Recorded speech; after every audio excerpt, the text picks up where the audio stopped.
Hi മക്കളെ, welcome to ആർക്കിയനെക്സ്. +1 ഫിസിക്സിലുള്ള important ആയിട്ടുള്ള chapter ആണ് റൊട്ടേഷണൽ മോഷൻ. അതിനകത്തുള്ള ഒരു സിമ്പിൾ ടോപ്പിക് ഉണ്ട്, പാരലൽ ആക്സിസ് തിയറം. അതാണ് നമ്മൾ ഇന്നത്തെ വീഡിയോയിൽ ഡിസ്കസ് ചെയ്യാൻ പോകുന്നത്. സംഗതി സിമ്പിൾ ടോപ്പിക് ആണെങ്കിലും നല്ല ക്വസ്റ്റ്യൻസ് നീറ്റ് ആയാലും JEE ആയാലും ഒക്കെ ഏത് എൻട്രൻസ് എക്സാം എടുത്താലും നല്ലോണം ക്വസ്റ്റ്യൻസ് വരുന്ന ഒരു ടോപ്പിക്കാണ്. നമുക്ക് നോക്കാം എന്താണ് parallel axis theorem. Moment of inertia കണ്ടുപിടിക്കാൻ യൂസ് ചെയ്യുന്നതാണ് ശരിക്ക് പാരലൽ ആക്സിസ് തിയറം. നോക്കിക്കോ, ഒരു ബോഡി എന്തെങ്കിലും ഷേപ്പുള്ള ഒരു ബോഡി ആയിക്കോട്ടെ, ഏത് ഷേപ്പായാലും പ്രശ്നമില്ല. ഈ ബോഡിയുടെ സെന്റർ ഓഫ് മാസ് എവിടെയാണെന്ന് നമുക്ക് അറിയാമെന്ന് വിചാരിക്കുക. സെന്റർ ഓഫ് മാസ് നമുക്ക് സാധാരണ റെഗുലർ ഷേപ്പുകളുടെ ഒക്കെ സെന്റർ ഓഫ് മാസ് എവിടെയാണെന്ന് അറിയാലോ. ഈ സെന്റർ ഓഫ് മാസിലൂടെ ഞാൻ ഒരു ആക്സിസ് പാസ് ചെയ്യുന്നു. ഒരു ആക്സിസ് അതുവഴി പാസ് ചെയ്തു പോയി. ഇതാ ഒരു ഡിസ്കോ സ്ഫിയറോ എന്ത് വേണമെങ്കിലും ആയിക്കോട്ടെ. ഇതിലൂടെ നമ്മൾ എന്ത് ചെയ്യുന്നു? ഈ ബോഡിയെ കറക്കുന്നു. അപ്പൊ ഈ ബോഡിക്ക് ഉണ്ടാകുന്ന മൊമെന്റ് ഓഫ് ഇനേർഷ്യയാണ് ICM.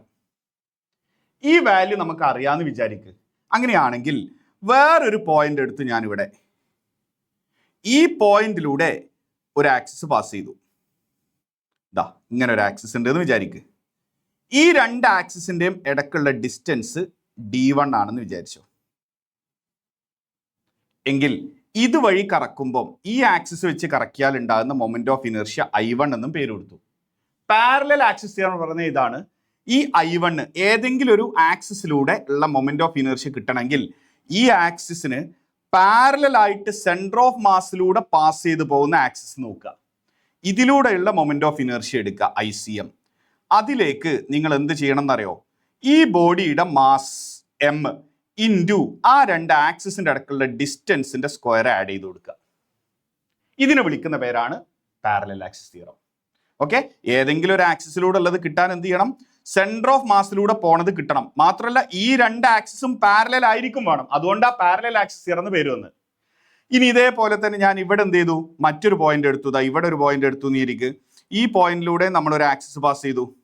ഈ ആക്സിസ് ഈ ഡിസ്റ്റൻസ് D2 ആണെന്ന് വിചാരിച്ചോ. D2 എന്നിട്ട് ഇതിലൂടെ കറക്കുമ്പോൾ I2 ഉണ്ട്. I2 ഇങ്ങനെയാണെങ്കിൽ I2 എന്താ വരിക? I2 ഇസ് ഈക്വൽ ടു അതിന് പാരലൽ ആയിട്ട് സെന്റർ ഓഫ് മാസിലൂടെ പോകുന്നത് ICM, okay, plus mass into അതിനിടക്കുള്ള ഡിസ്റ്റൻസിന്റെ സ്ക്വയർ. ഇതാണ് പാരലൽ ആക്സിസ് തിയറം. ഇനി ഇതിൽ ശ്രദ്ധിക്കേണ്ട ഒരു കാര്യം എന്താണെന്നറിയോ? നിങ്ങൾ ഇങ്ങനെ ഒന്ന് ആലോചിച്ച് നോക്കിയേ. നമുക്ക് I1ന്റെ വാല്യൂ അറിയാം. I2 കിട്ടണം. I1ന്റെയും I2ന്റെയും ഇടക്കുള്ള ഡിസ്റ്റൻസ് ശരിക്കും എത്രയാ? D1 പ്ലസ് D2 അല്ലേ? അപ്പൊ ചില ആൾക്കാർ എന്ത് ചെയ്യുമെന്ന് ചോദിച്ചാൽ, ചില കുട്ടികൾ ചെയ്യുന്നൊരു തെറ്റാണ് ഞാൻ പറയുന്നത്. I2 കിട്ടാൻ നമുക്ക് I1 അറിയുമെങ്കിൽ I1ലേക്ക് മാസ് ഇൻറ്റു അതിൻ്റെ ഇടക്കുള്ള ഡിസ്റ്റൻസിന്റെ സ്ക്വയർ ഇങ്ങനെ ചെയ്യും. ഇത് തെറ്റാണ്, ഇത് പറ്റൂല. ശ്രദ്ധിക്കേണ്ട കാര്യം എന്താ? ഈ സെന്റർ ഓഫ് മാസിൽ നിന്നേ ഇങ്ങോട്ടും ഒക്കെ കൊണ്ടുപോകാവൂ. ഒരിക്കലും എന്ത് ചെയ്യരുത്? ഇതിൽ നിന്ന് ഇങ്ങോട്ടേക്കുള്ള ഡിസ്റ്റൻസ് വെച്ചിട്ട് എഴുതാൻ പാടില്ല. റെഡി ആവുമെന്ന് വിചാരിക്കണം. അപ്പോൾ ഓർക്കേണ്ട പോയിന്റ് ഒന്ന് അതാണ്. ഒന്നെന്താ? ICM must pass through centre of mass. Okay, centre of മാസിലൂടെ പാസ് ചെയ്ത് പോലെ നിർബന്ധമാണ്. അതുവഴി വെച്ച് മാത്രമേ പറ്റുള്ളൂ.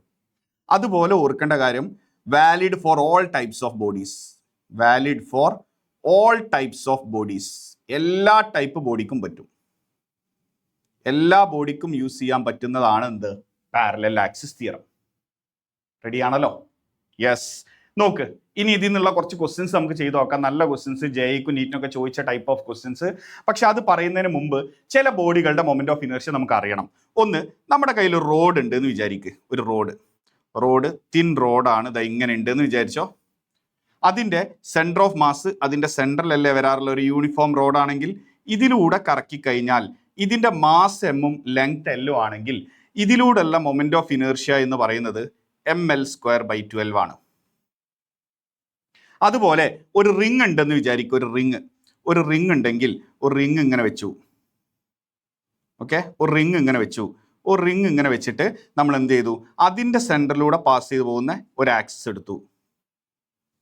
എന്നിട്ട് ഇതുവഴി കറക്കി. ഈ റിങ്ങിന്റെ മാസ് M-ഉം റേഡിയസ് R-ഉം ആണെങ്കിൽ ഈ മൊമെന്റ് ഓഫ് ഇനേർഷ്യ എത്രയാണ് ഉണ്ടാവാറുള്ളത്? mR² ആണ് ഉണ്ടാവാറുള്ളത്.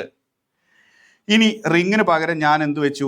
ഒരു ഡിസ്ക് വെച്ചു എന്ന് വിചാരിക്കും. ഒരു ഡിസ്ക് വെക്കുമ്പോൾ എന്താ സംഭവിക്കാന്നറിയോ? ഡിസ്ക് വെക്കുമ്പോൾ ഇതാ ഇങ്ങനെ ഉണ്ട്. ഡിസ്ക് ഇതാ ഇങ്ങനെ ഒരു ഡിസ്ക് വെച്ചു. റെഡി അല്ലേ? ഒരു ഡിസ്ക് വെച്ചു. ഡിസ്ക് ആകുമ്പോൾ എന്തുണ്ടാവും? അതിൻ്റെ ഉള്ളിലൊക്കെ മാസ് ഉണ്ടാവും. എന്നിട്ട് ഇങ്ങനെ ഡിസ്ക് വെച്ചിട്ട് ഇതേപോലെ തന്നെയുള്ള ഒരു ആക്സിസ് ഇവിടെ ഇൻസേർട്ട് ചെയ്ത് കൊടുത്തു. ഒരു ആക്സിസ് വെച്ചു. എന്നിട്ട് ഈ ആക്സിസിലൂടെ ഞാൻ കറക്കി. ഈ ഡിസ്കിന്റെ മാസ് എത്രയാ? എം ആണ്. റേഡിയസ് എത്രയാണ്? ആർ ആണ്. അങ്ങനെയാണെങ്കിൽ ഇതിന്റെ മൊമെന്റ് ഓഫ് ഇനർഷ്യ എന്ന് പറയുന്നത് mr²/2 ആണ്. ഡിസ്കിൻ്റെത് അറിയാലോ. ഇനി എന്തൊക്കെയുണ്ട്? ഇനി നമുക്ക് ഇമ്പോർട്ടൻ്റ് ആയിട്ടുള്ളത് ഒന്ന് ഹോളോസ്ഫിയർ ആണ്. ഹോളോസ്ഫിയർ. പിന്നൊന്ന് സോളിഡ് സ്ഫിയർ. ഇങ്ങനെ രണ്ട് ഷേപ്പും കൂടെ നമുക്ക് ഇമ്പോർട്ടൻ്റ് ആണ്. ഈ 5 ആണ് കൂടുതലും ക്വസ്റ്റ്യൻസ് ഉണ്ടാവാറുള്ളത്. നോക്കാലോ. ഒരു ഹോളോസ്ഫിയർ ആണെങ്കിൽ ഒരു ഹോളോസ്ഫിയർ ഇങ്ങനെ വെച്ചിട്ട് ഇതിന് സെൻറ്റർ ഓഫ് മാസിലൂടെ പാസ് ചെയ്ത് പോകുന്ന ഒരു ആക്സിസ് കൊടുത്തു. അതേപോലെ തന്നെ ഒരു ഹോളോസ്ഫിയർ ഉണ്ടെന്ന് വിചാരിച്ചോ. സോളിഡ് സ്ഫിയർ ഉണ്ടെന്ന് വിചാരിച്ചോ. ഹോളോയും ഉണ്ട്, സോളിഡും ഉണ്ട്. ഈ രണ്ടെണ്ണവും ഞാൻ കറക്കി. ഓക്കെ. ഹോളോസ്ഫിയർ ആണെങ്കിൽ മൊമെന്റ് ഓഫ് ഇനർഷ്യ വരാൻ പോകുന്നത് 2/3 mr² ആണ്. സോളിഡ് സ്ഫിയർ ആണെങ്കിൽ മൊമെന്റ് ഓഫ് ഇനർഷ്യ വരാൻ പോകുന്നത് 2/5 mr² ആണ്. ഈ വാല്യൂസ് ഇമ്പോർട്ടൻ്റ് ആണ്. നിങ്ങൾക്ക് അറിയുന്നതായിരിക്കും എന്ന് ഞാൻ വിചാരിക്കുന്നു. റെഡി? ഈ റിസൾട്ടുകൾ അറിഞ്ഞാലേ നമുക്ക് പാരലൽ ആക്സിസ് തിയറം യൂസ് ചെയ്യാൻ പറ്റും. കാരണം സെന്റർ ഓഫ് മാസിലൂടെയുള്ള വാല്യൂസ് നമുക്ക് അറിയണം. എങ്കിലല്ലേ ബാക്കി കാൽക്കുലേറ്റ് ചെയ്യാൻ പറ്റുള്ളൂ. അപ്പൊ നോക്കിക്കോ. ആദ്യത്തെ ക്വസ്റ്റ്യൻ എന്താ പറയുന്നത് നോക്ക്. A road of mass m and length l is given. The moment of inertia of the road about the indicated axis. Axis എവിടെയാ കൊടുത്തിട്ടുള്ളത്? ഇവിടെയാ കൊടുത്തിട്ടുള്ളത്. ഈ ഡിസ്റ്റൻസ് എത്രയാ? l/4 ആണ്. അപ്പൊ ഇത് സെന്ററിലൂടെ അല്ല. അപ്പൊ സെന്ററിലൂടെ ഉള്ള ആക്സിസ് ഏതാ? സെന്ററിലൂടെ ആക്സിസ് ഇതാണ് ICM. ഓക്കെ. ഇനി ഒന്ന് ആലോചിച്ച് നോക്കിയാൽ നിങ്ങൾ, ഈ ആക്സിസ് നമുക്ക് കണ്ടുപിടിക്കാനുള്ളത്. ഇതാണ് നമുക്ക് അറിയുന്ന ആക്സിസ്. അപ്പൊ ഇതിനിടക്കുള്ള ഡിസ്റ്റൻസ് കിട്ടണ്ടേ? ഇതിന്റെ ഇടക്കുള്ള ഡിസ്റ്റൻസ് എത്രയായിരിക്കും? l/4 ആയിരിക്കും. റെഡി അല്ലേ? ടോട്ടൽ l/2 അല്ലേ വരെ? ഇത് l/2. അപ്പൊ അതിൽ നിന്ന് l/4 മൈനസ് ചെയ്താൽ നമുക്ക് എന്ത് കിട്ടും? l/4 കിട്ടും. അപ്പൊ നമുക്ക് ഈ മൊമെന്റ് ഓഫ് ഇനർഷ്യ കാണാലോ. Required moment of inertia I = parallel axis theorem ഉപയോഗിച്ചാൽ എന്താ? I centre of mass plus mass into ഡിസ്റ്റൻസിന്റെ സ്ക്വയർ അല്ലേ? ഇവിടെ നോക്കിയാൽ നിങ്ങൾ സെന്റർ ഓഫ് മാസിലൂടെ ഉള്ളത് എന്താ വരല്? ഒരു റോഡ് ആയതുകൊണ്ട് ml²/12 അല്ലേ? പ്ലസ് പിന്നെന്തുണ്ട്? m ഇൻറ്റു ഡിസ്റ്റൻസ് l/4 ആണ്. അതിന്റെ സ്ക്വയർ എടുക്കാം. അപ്പൊ എന്ത് കിട്ടി?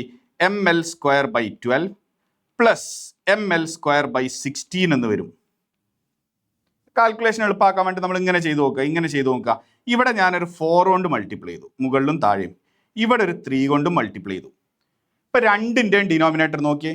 ഇതും 48 ആണ്, ഇതും 48. അപ്പൊ ഡിനോമിനേറ്റർ സെയിം ആയി. അപ്പൊ ന്യൂമറേറ്റർ അങ്ങ് ആഡ് ചെയ്താൽ പോരെ? ന്യൂമറേറ്റർ ആഡ് ചെയ്താൽ എന്ത് വരും? 7ml²/48. ഇതായിരിക്കും ആൻസർ. ഓപ്ഷൻസിൽ നോക്ക്. 7ml²/48. ഇതാ ഓപ്ഷൻ എ ആയിരിക്കും ആൻസർ. ക്ലിയർ ആവുമല്ലോ? അടുത്ത ക്വസ്റ്റ്യൻ പറയാം. നോക്കിക്കോ. അടുത്ത പാരലൽ ആക്സിസ് തിയറത്തിനുള്ള question. A ring of mass m and radius r is given. The moment of inertia of the ring about the indicated axis. ഇത് ഒരു റിംഗ് ആണ്. റിംഗിന്റെ മാസ് m-ഉം റേഡിയസ് r-ഉം ആണ്. ഇങ്ങനെയാണ് ആക്സിസ് ഉള്ളത്. ഈ ആക്സിസിന്റെ പ്രത്യേകത എന്താ വെച്ചാൽ, ഈ ആക്സിസ് ഈ റിംഗിന് ഒരു ടാൻജന്റ് ആണ്. മാത്രമല്ല ടാൻജന്റ് ആണ്. അതിന്റെ പുറമെ ഈ ടാൻജന്റ് പെർപെൻഡിക്കുലർ ടു പ്ലെയിൻ ആണ്. Perpendicular to plane of ring. റിംഗിന്റെ പ്ലെയിനിന് പെർപെൻഡിക്കുലറുമാണ്. അപ്പൊ അതിന് പാരലൽ ആയിട്ട് സെന്റർ ഓഫ് മാസിലൂടെ പോകുന്ന ആക്സിസ് നമ്മൾ വരച്ചാൽ ഇങ്ങനെയല്ലേ? ഇതല്ലേ വരിക? ഇതിലൂടെയുള്ള മൊമെന്റ് ഓഫ് ഇനർഷ്യ നമുക്ക് അറിയാലോ. ഇവിടെ ICM എന്താ വരിക? ഒരു റിംഗ് ആയതുകൊണ്ട്, ഇതൊരു റിംഗ് ആയതുകൊണ്ട് mr² ആണ് ഉണ്ടാവുക. mr². റെഡി അല്ലേ? അപ്പൊ എന്താ ചെയ്യേണ്ടത്? നമുക്ക് നോക്കാം. ആ മൊമെന്റ് ഓഫ് ഇനർഷ്യ കിട്ടാൻ സെന്റർ ഓഫ് മാസിലൂടെയുള്ള moment of inertia plus mass into ഡിസ്റ്റൻസിന്റെ സ്ക്വയറാ ചെയ്യേണ്ടത്. ഇവിടെ ഡിസ്റ്റൻസ് എത്രയാ വരിക? ഈ രണ്ട് ആക്സിസിന്റെ ഇടക്കുള്ള ഡിസ്റ്റൻസ് റേഡിയസ് അല്ലേ വരുന്നത്? അപ്പൊ എളുപ്പമായില്ലേ? നോക്ക്. സെന്റർ ഓഫ് മാസിലൂടെ ഉള്ളത് എത്രയാ? mr².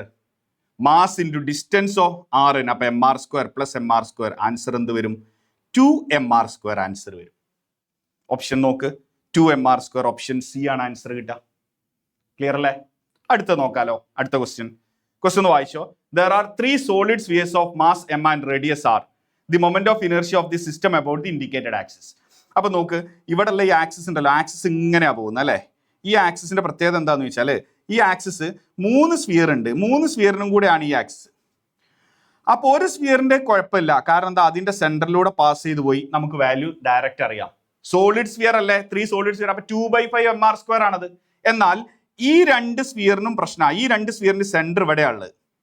അപ്പോ ഈ സ്ഫിയറിന്റെ കേസിൽ ഇതായിരിക്കും ICM, ഇതായിരിക്കും ഇതിന്റെ ICM. അപ്പൊ പാരലാക്സിസ് തിയറം വെക്കണം ഈ രണ്ടാൾക്കും. ഈ രണ്ടാൾക്കാരുടെ ഡിസ്റ്റൻസ് എത്രയാ? ഡിസ്റ്റൻസ് എളുപ്പാ, ഡിസ്റ്റൻസ് 6 എന്നല്ലേ, റേഡിയസ് അല്ലേ വരിക, ഇതും 6 ഇതും 6. ഓക്കെ, അപ്പൊ നമുക്ക് മൊമെന്റ് ഓഫ് ഇനർഷ്യ എങ്ങനെ എഴുതാന്നറിയോ? 3 സ്ഫിയറിന്റെ മൊമെന്റ് ഓഫ് ഇനർഷ്യയും കൂടെ ആഡ് ചെയ്യണം. I1 + I2 + I3.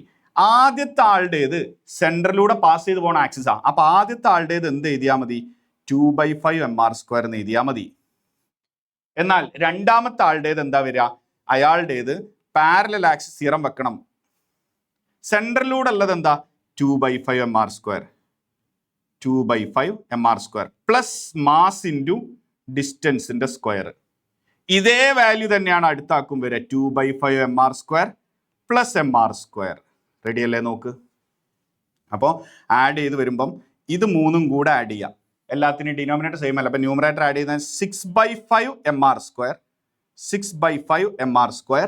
Okay, 6/5 mr² plus പിന്നെ ഈ mr²ഉം കൂടെ 2 mr² വരും. അപ്പൊ ക്രോസ് മൾട്ടിപ്ലൈ ചെയ്താൽ 6 mr² plus 10 mr² divided by 5 വരും. അപ്പൊ ആൻസർ എന്താ വരുന്നത്? 16/5 mr². ഓപ്ഷൻസിലേക്ക് നോക്ക്, 16/5 mr² ഇല്ലേ നോക്ക്, 16/5 mr². യെസ്, 16/5 mr² ഉണ്ട്. Option B 16/5 mr². റെഡി, അടുത്ത ക്വസ്റ്റ്യൻ നോക്കാം. ക്വസ്റ്റ്യൻ ഒന്ന് വായിച്ചോ. 2 identical spheres, each of mass 2 kg and radius 50 centimeter, are fixed at the ends of a light rod so that the separation between the centers is 150 centimeter. Then moment of inertia of the system about an axis perpendicular to the rod and passing through its middle point. അപ്പോൾ ഒരു sphere ഇവിടെ ഉണ്ട്, ഒരു sphere ഇവിടെ ഉണ്ട്, അതുപോലെയുള്ള ഒരു identical sphere ഇവിടെ ഉണ്ട്. ഓക്കെ, ഇതിൻ്റെ ഇടയ്ക്കുള്ള ഡിസ്റ്റൻസ് എത്രയാണ്? 150 ആണ്, 150 സെന്റിമീറ്റർ, അതായത് 1.5 മീറ്റർ. ഓക്കെ, എന്നിട്ട് ഇതുവഴി ഒരു ആക്സിസ് വെച്ചു. ഈ മൊമെന്റ് ഓഫ് ഇനർഷ്യ ആണ് ചോദിച്ചിട്ടുള്ളത്. റെഡി? എടാ നോക്കിയാൽ നിങ്ങൾ ഈ മൊമെന്റ് ഓഫ് ഇനർഷ്യ കാണുമ്പോഴേ നമുക്ക് അതിൽ ഒരാളുടെ മൊമെന്റ് ഓഫ് ഇനർഷ്യ കണ്ടിട്ട് 2 കൊണ്ട് മൾട്ടിപ്ലൈ ചെയ്താൽ പോരെ? പോരെ? കാരണം രണ്ടാളും ഒരേ ഡിസ്റ്റൻസ് ഒരേ മാസ് ഒക്കെയാണ്. മാസ് എത്രയാ പറഞ്ഞിട്ടുള്ളത്? 2 kilogram. Mass 2 kilogram, radius 50 centimetre, അപ്പൊ 1/2 മീറ്റർ എന്ന് എഴുതാലോ. ഇനി നോക്കിയാൽ നിങ്ങൾ രണ്ടു പേർക്കും പാരലൽ ആക്സിസ് തിയറം വെക്കണം. അപ്പൊ നമ്മൾ ഒരാളുടേത് എഴുതാം. ഈ ഡിസ്റ്റൻസ് എത്ര വരിക? 75 സെന്റിമീറ്റർ വരിക അല്ലെ? അവരുടെ ഇടയ്ക്കുള്ള ഡിസ്റ്റൻസ് എത്ര പറഞ്ഞാൽ നോക്ക്, 150 സെന്റിമീറ്റർ.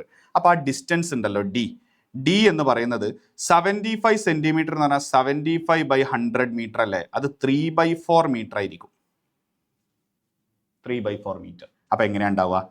2 ഇൻറ്റു സെന്റർ ഓഫ് മാസിലൂടെ, ഇതാണോ ICM എത്ര ഉണ്ടാവുക സ്ഫിയറിൻ്റെത്? 2/5 mr² പ്ലസ് മാസ് ഇൻറ്റു ഡിസ്റ്റൻസിന്റെ സ്ക്വയർ. ഇങ്ങനെയല്ലേ വരുന്നത്? വാല്യൂസ് കൊടുക്കാലോ. 2 ഇൻറ്റു 2/5 ഇൻറ്റു മാസ് എത്രയാ? 2, റേഡിയസ് എത്രയാ? 1/2, അപ്പൊ സ്ക്വയർ എടുക്കുമ്പോൾ 1/4 പ്ലസ് മാസ് എത്രയാ? 2, ഡിസ്റ്റൻസ് എത്രയാ? 3/4ന്റെ സ്ക്വയർ 9/16. നോക്കിക്കോ, ഇത് 2 ഉള്ളിലേക്ക് മൾട്ടിപ്ലൈ ചെയ്ത് കൊടുക്കുകയാണെങ്കിൽ, അല്ലെ വേണ്ട, ആദ്യം ഉള്ളിലുള്ളത് ചെറുതാക്കാമല്ലോ അല്ലേ? 2 ഇൻറ്റു 2 4 കട്ടായിപ്പോൾ, അപ്പോൾ 1/5 പ്ലസ് ഇത് കട്ട് ചെയ്താൽ ഇവിടെ എത്ര വരും? 8 വരും. റെഡി? അപ്പോൾ എത്രയാ വരുന്നത്? 9/8. റെഡി അല്ലേ? അപ്പോൾ എന്താ കിട്ടുന്നത് നോക്കാം. 2 ഇൻറ്റു ഇത് ക്രോസ് ചെയ്ത് നോക്ക്, 8 പ്ലസ് 45 ഡിവൈഡഡ് ബൈ 40. ഇത് കട്ടായി പോകും, ഇവിടെ 20 വരും. ബാക്കി ആഡ് ചെയ്ത് കഴിഞ്ഞാൽ 53/20 ആണ് ആൻസർ വരുന്നത്. 53/20. ഇങ്ങനെ ഒരു ഓപ്ഷൻ ഇല്ലേ നോക്ക്. യെസ്, ഓപ്ഷൻ എ ആണ് ആൻസർ കിട്ടുക. ക്ലിയർ അല്ലേ? അടുത്ത ക്വസ്റ്റ്യൻ, ഒരു ക്വസ്റ്റ്യൻ കൂടെ ജസ്റ്റ് ചെയ്ത് നോക്കാം കേട്ടോ. എളുപ്പമാണിത്, നിങ്ങളൊന്ന് സോൾവ് ചെയ്ത് കുറച്ച് ക്വസ്റ്റ്യൻസ് പ്രാക്ടീസ് ചെയ്താൽ റെഡി ആവുന്ന ഒരു സിമ്പിൾ ടോപ്പിക്കാണ്. നോക്കിക്കോ. ICM is the moment of inertia of a circular disk about an axis passing through its center and perpendicular to the plane of the disk. mr²/2 ആണ് അപ്പോൾ അത്. IAB is its moment of inertia about an axis AB perpendicular to the plane and parallel to axis CM at a distance 2r/3 from the center. അങ്ങനെയാണെങ്കിൽ where r is the radius of the disk, അങ്ങനെ ratio of IAB and ICM എത്രയെന്നാ? അത് x:9 വരണം. അങ്ങനെയാണെങ്കിൽ എക്സിന്റെ value എത്ര? നോക്കിക്കോ, ഒരു disk ആണ് അവർ പറഞ്ഞിട്ടുള്ളത്. ഓക്കെ, ഒരു ഡിസ്ക്. അതിൽ ആദ്യം അവർ പറഞ്ഞ ആക്സിസ് സെൻറ്ററിലൂടെ പാസ് ചെയ്തു പോകണം. ഇതാണ് സെൻറ്റർ ഓഫ് മാസിലൂടെ. അതിനവർ കൊടുത്ത പേരും ICM തന്നെയാണ്. പിന്നെ പറഞ്ഞു സെൻട്രൽ നിന്നും കുറച്ച് ഡിസ്റ്റൻസിൽ മറ്റൊരു ആക്സിസ് ഉണ്ട്. ഇതിനവർ കൊടുത്ത പേര് IAB ആണ്. IAB. എന്നിട്ട് അതിൻ്റെ ഇടയ്ക്കുള്ള ഡിസ്റ്റൻസും അവർ തന്നിട്ടുണ്ട്. എത്രയാ? 2r/3. അപ്പോൾ എളുപ്പല്ലേ? ICM എത്രയാ വരിക? ICM എന്ന് പറയുന്നത് mr²/2 ആയിരിക്കും. ഡിസ്ക് അല്ലേ, അതുകൊണ്ട്. ഈ IAB എങ്ങനെ കിട്ടും? നമുക്ക് പാരലൽ ആക്സിസ് തിയറം യൂസ് ചെയ്യാം. പാരലൽ ആക്സിസ് തിയറം യൂസ് ചെയ്യുമ്പം ICM പ്ലസ് മാസ് ഇൻറ്റു ഡിസ്റ്റൻസിന്റെ സ്ക്വയർ അല്ലേ വരിക? mr²/2 plus m into 2r/3 square. Ready? mr²/2 plus m into 4r²/9 വരും. അപ്പൊ ക്രോസ് മൾട്ടിപ്ലൈ ചെയ്താൽ എത്ര വരും? 9mr² പ്ലസ് 8mr²/18 ഇങ്ങനെ ആയിരിക്കും കിട്ടുന്നുണ്ടാവും. അപ്പൊ 17/18 mr². റെഡി അല്ലേ? അപ്പൊ ഇത് ഡിവൈഡ് ചെയ്യാലോ. IAB/ICM = എത്രയാ ഉണ്ടാവുക? 17/18 mr²/mr²/2. അപ്പൊ mr² ക്യാൻസൽ ചെയ്ത് ഇതും ക്യാൻസൽ ചെയ്താൽ ആൻസർ എത്ര വരും? 17:9 എന്നാ വരിക. അപ്പൊ എക്സിന്റെ വാല്യൂ എത്രയാണുള്ളത്? 17 ആണുള്ളത്. ഇതായിരിക്കും ഓപ്ഷൻ കിട്ടുക. റെഡി അല്ലേ? യെസ്.